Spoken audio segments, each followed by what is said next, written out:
economy, among many other current and burning issues. ITV, it is the first discussion segment. Here we take a look at happenings in and around the aviation sector. Of course, last week we promised that we would be looking at a different topic today, but due to popular demands, we will touch the rise and fall of Nigeria Airways for the very last time.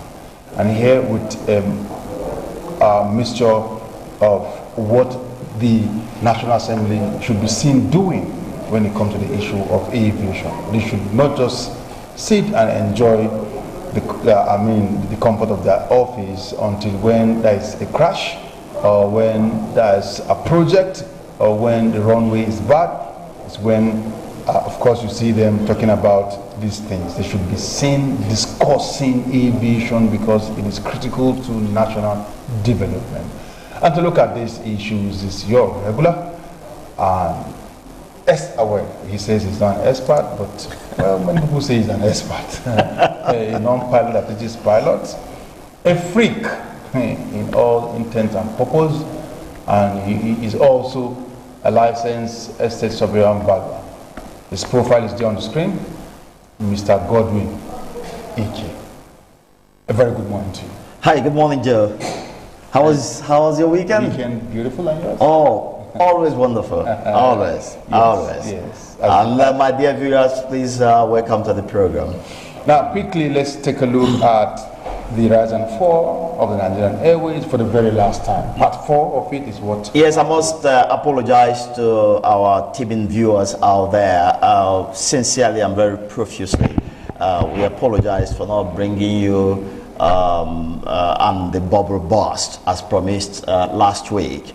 Popular demand, the Twitter, Facebook, text messages, WhatsApp was filled with people protesting that we didn't really cap up the rise and fall because time chased us out of the studio. So we're going to save time right now by first of all bringing distinguished Senator Ben Bruce. He was cornered somewhere by some, AIT news. Before we even get to that of Ben Bruce, the issue is that lawmakers, House of Rep members and senators don't even talk about the issue of aviation until there is mishap. That's why this particular clip that our viewers are going to be watching and listening to is very important, because it's a clip that shows that somebody, and a member of the National Assembly, and a distinguished senator,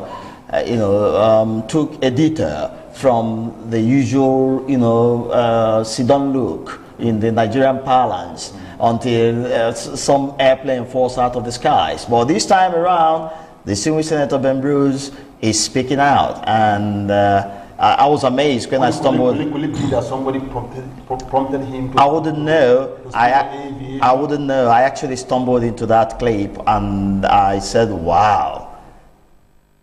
Perfect conclusion of everything that brought down Nigeria Airways that we have. That's your opinion. Let's get it now. Let's have it. Right. Please, let's have distinguished Senator Ben Bruce, and let's our viewers and listeners hear him, and then we'll take it from there. What has happened to privatizing some of these federal government agencies? What has happened over the years? I mean, do you think? First of all, privatization works. When it doesn't work, is because those that privatize do not want it to work. They make it fail on purpose. Let's go back in history. Richard Branson. President Obasanjo invited Richard Branson, and many times I was sitting in front with President Obasanjo in his house when he asked me to place a call to Richard Branson. Invited Richard Branson to buy Air Nigeria. Made a deal with him, gave him a slot at Muritala Mohammed where you could fly domestic and international at the same time. Somebody got angry and forcefully removed Virgin Nigeria from MM1 to MM2. Violated an agreement. Richard Branson pulled out of Nigeria and Virgin Nigeria died. Till today, nobody has apologized to him. If you want to upset somebody, do you upset one of the greatest entrepreneurs in the world, like Richard Branson? He then writes a book, he talks about Nigeria in very negative terms. But somebody signed that agreement. If we sign a bad agreement with a foreigner whose job it is to make money, why have we not punished the person who wrote the agreement or who signed the agreement on behalf of the government? Why are we punishing the businessman who benefited from the agreement that he signed to benefit his company? Then Babalakin, you go to MM2, he signed an agreement. We don't want to honor the agreement. What is wrong in honor the agreement? If it's a bad agreement, in 10 years the agreement is over. But we take great pleasure in not honoring agreement we signed. So in the two cases, they go after Richard Branson, they go after Babalakin, but the man that signs or drafts the agreement on behalf of the federal government is a nice guy, he's a clean guy. Does that make sense? So now let's look at the aviation sector. The aviation industry right now generates over 100 billion naira in cash. 100, listen carefully, 100 billion naira. Cadbury generates 28 billion, they're in the stock exchange. Guinness Nigeria Limited generates 118 billion, they're in the stock exchange. Nestle 130 billion, they're in the stock exchange. Nigerian breweries 293 billion, they're in the stock exchange. GT Bank 301 billion. But the Nigerian aviation industry generates over 100 billion naira in cash. Think what I've just said. If you want to buy a house abroad, they give you 9 times what you earn. So if you earn $10, they'll give you $100. If you want to buy a car, they give you multiples of what you earn. You put this in the bank. This sector can borrow all the money to fund the expansion of every airport in the country, can run the aviation industry successfully and profitably. There will be no problem in the aviation sector now, tomorrow, yesterday, and forever. Yet, with this kind of money, you have no UPS in Lagos, toilets don't work, escalators don't work, elevators don't work, generators break down. Every day there's one problem after the other. So how can you, as a private businessman, explain this? Does this make sense? I am dumbfounded. See, what baffles me is still the same old story we keep hearing over and over when it comes to projects. Well, what will the Senate do this time to make it different? Well, I am going to work on a bill and a motion to privatize, not commercialize. They need to be privatized, and they need to be sold to people with capacity who can run the aviation sector. It is a life and death issue. It's not a question of whether you like it or you don't like it. It's a life and death issue. Take the runway at Nnamdi Azikiwe Airport. It expired 15 years ago. So for 15 years, what were the ministers doing? Why not build the second runway? If I were the president, I would overhaul the entire sector. But more than that, I would get the Nigerian Corps of Engineers today to start building the second runway. They will start building it right now. I won't give out a contract. I'll get the Nigerian Army to start building the second runway right now as we speak. In less than 2 years, that runway will be ready. What is a runway? During the Civil War, did we not have a runway at Uli Airstrip? Did we not build runways in Africa? When he said there's no rail in Nigeria, did we not have a rail line in Nigeria 150 years ago? So what is the difficulty in having rail lines in Nigeria? You have Ajakuta Steel that produce the steel that can have a runway 10,000 kilometers a year. So I think, you know, I wish I was not in government. I tell you the truth. Because when you're in government, you know too much. And when you know too much, you get very, very angry. When I was in the private sector, I didn't have the information I have today. I didn't have access to budgets of ministries and departments. Now that I have access to budgets of ministry and departments, there is no reason for Nigeria to be broke. Really. We are broke on purpose. We want to be broke. We want to be poor. We want to be miserable. There is no reason for Nigeria to be broke. Because I see these numbers, 100 billion naira in cash. I'm not talking of allocation from the federal government. I'm talking of cash in the bank. One of these parastatals has 16 billion in cash already. So explain to me why we have a problem. Maybe you can explain, but I certainly I am dumbfounded. It doesn't make any sense. And as we crisscross all the agencies and all the ministries in Nigeria, there'll be more revelation. But there is no reason on planet Earth that aviation should need any money from the government. They don't need a penny from the government. They can fund all their operations, service all their debts, and be profitable, pay taxes, and be in the stock exchange tomorrow morning, if this was run privately. Okay, sir, I would like to ask this last question. With some of, you said earlier that as the budget depends on definitely more regulation is normal. Earlier on, like 2 weeks ago, some of the colleagues are saying they may not even approve the 2017 budget for some agencies who perform below expectations. What do you mean by below? What does that mean? Probably like 30% performance or 25%. It depends on what you mean by. It depends on what do you mean by 30% performance from the IGRs, from federal government? Overall. Well, you have to be more specific. I mean, I'm a very specific kind of guy, so you have to be. The question is not specific enough. You have to tell me how. For instance, they raised 100 billion. Airlines are being taxed to death. You are taxing. All the airlines are broke. All your domestic carriers are broke. I don't anybody tell you anything. All of them have no cash. No domestic carrier today is rich. They are barely surviving. That becomes a safety problem in the future. So these agencies are now becoming tax collectors. They want to increase the IGR and then spend it all on personnel and overhead. Kill the airlines. Abroad, airlines pay no more than 5-10% of their gross income as tax. Here they pay 30-35%. So you're overtaxing the airline, and then the money you collect is being used for salaries, travel expenses, training, and more visits, and more training, and more overhead. And where's the service? If you collect 100 billion, will you say your toilets don't flush? If you collect 100 billion, there's no UPS at Murtala Mohammed 1. No UPS. If they take light, you wait, because all the computers have to be rebooted. Well, how much is a UPS? I asked the question, what does it cost to run Murtala Mohammed 1? What is the cost? I don't have that information. I asked the last time. I said, give me the cost. What does it cost to run Nnamdi Azikiwe Airport? What does it cost to... Port Harcourt doesn't have an airport. There's a shed there, so they can't have any cost. But Port Harcourt have an airport? There's a shed. Most airports in Nigeria operate 6 hours a day. There are no flights. So what is the overhead cost? So are we becoming an agency of unproductivity, or we're an agency to create wealth and services for Nigeria? If all we do is employ people, it's nice employ people, but what services do we provide?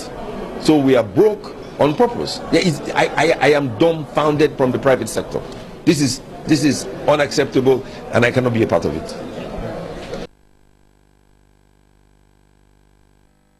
Well, shocking revelation there from Senator Ben Bruce. One, of course, I will say that he has no business when it comes to aviation, because he doesn't look aviation. He's one man who has spent his life in entertainment and broadcast, and how come he has this in-depth knowledge when it comes to aviation? The fact that the Nigerian aviation generate over 100 billion naira in cash. What is him?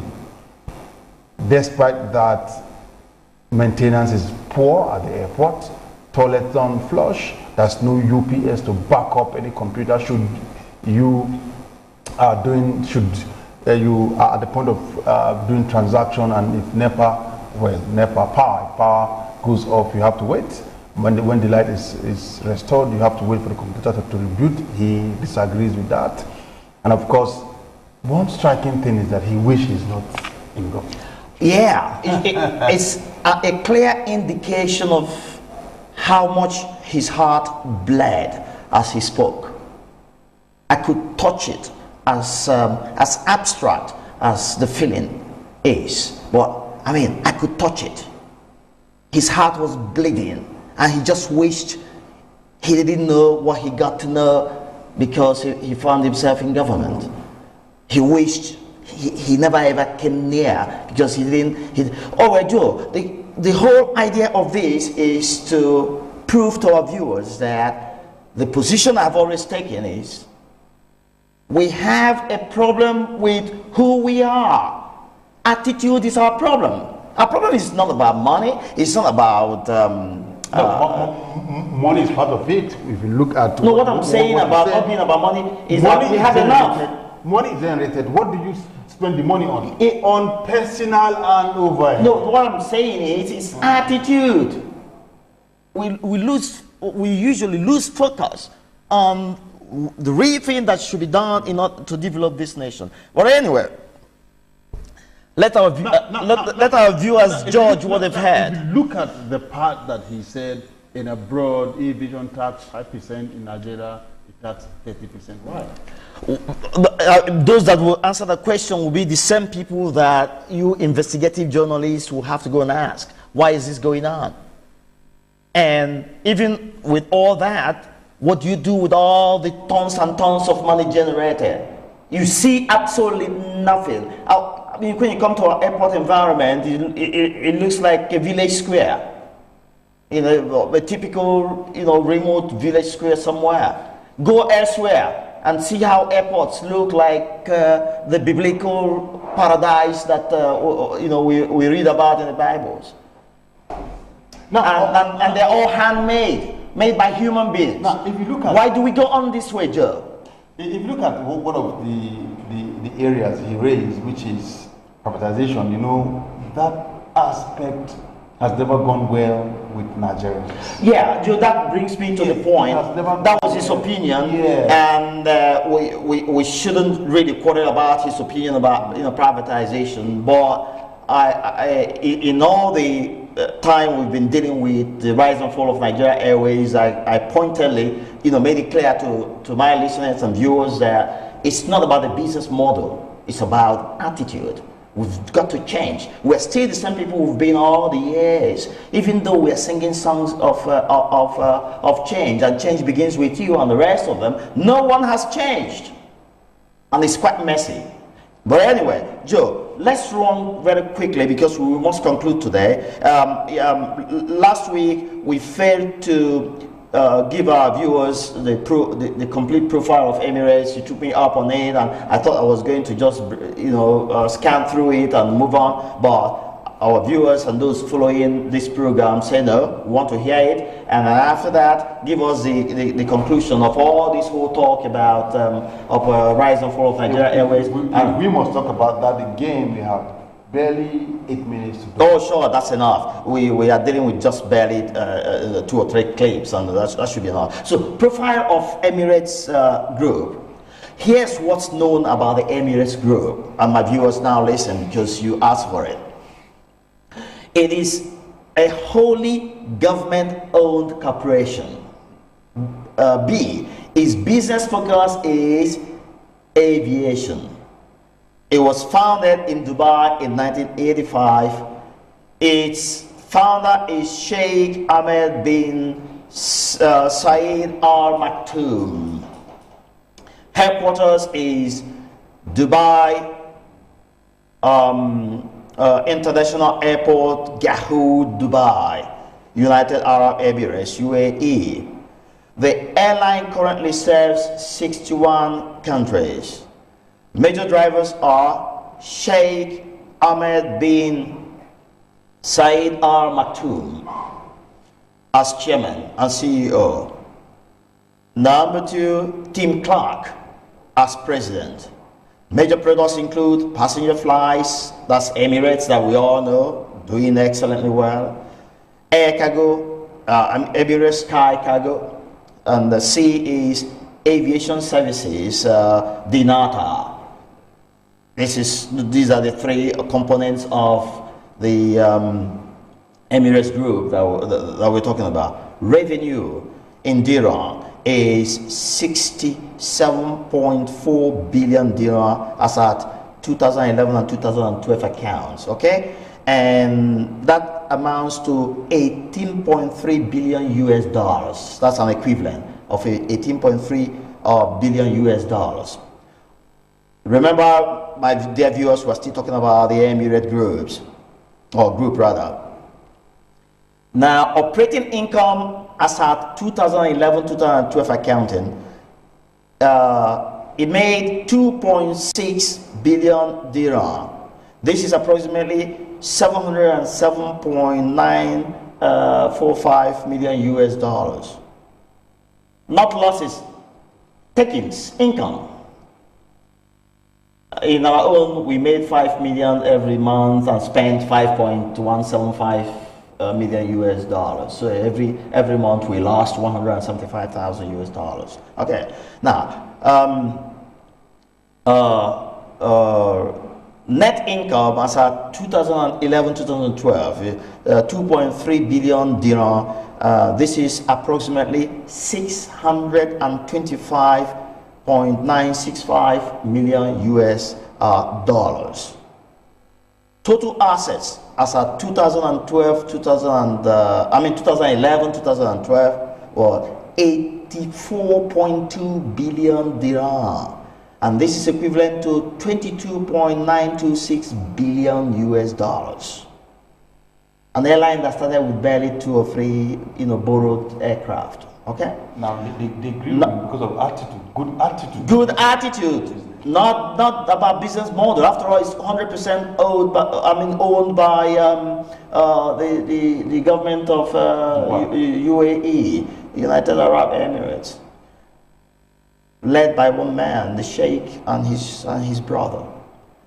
Number of employees as at 2015, 84,153 persons from 160 nationalities. Right, we saw last week a profile of Nigeria Airways. We saw also that of Ethiopian, and we saw all their earnings. I'm sure my viewers will still remember all those. Now let's take the conclusion of the rise and fall of Nigeria Airways, and I'll say this, distinguished ladies and gentlemen, my dear viewers. May I heartbrokenly conclude that from the information at our disposal now, it will amount to offering for sale some chunks of ice to the Eskimo, attracting serious and honest investors to our aviation industry. Did you get that, Joe? That's my opinion I'm sharing now. As things are, and until we make real visible change in our attitude and in our perception, in how we do things, it will amount to, the Eskimo packing some chunk of ice to go and sell people that live in ice, an icy environment. It's tough business, isn't it? Like dropping a cup of water in an ocean. Wonderful. They won't even buy from you. So, as we have seen, the problem is neither faulty business models nor the fact that government owned the airline solely, and I'm talking about the then Nigeria Airways. It wasn't the problem. We, all Nigerians, are the problem. As soon as our patriotic instincts are aimed and ignited, we shall begin to do what is right in all sectors.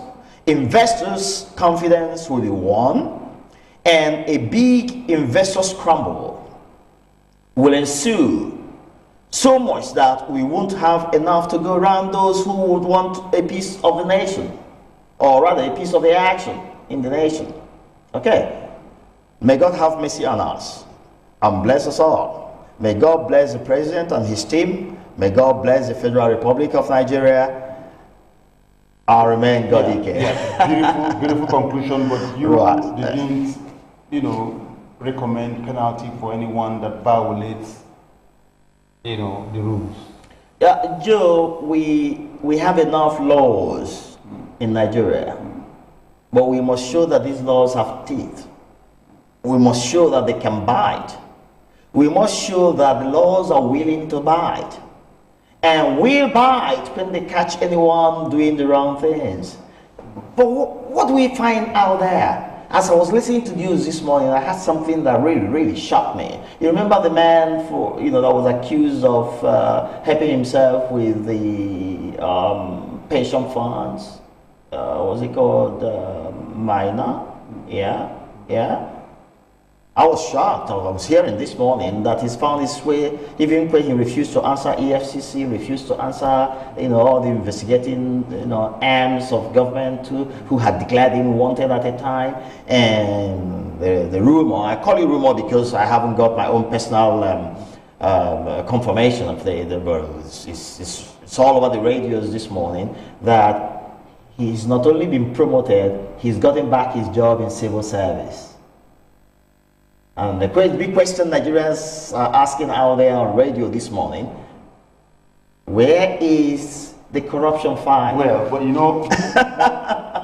what happened to him during that time was an issue of allegation. Yes. And when you have an issue of allegation, that the lawyers will always tell you, he who alleges must prove. Yeah, but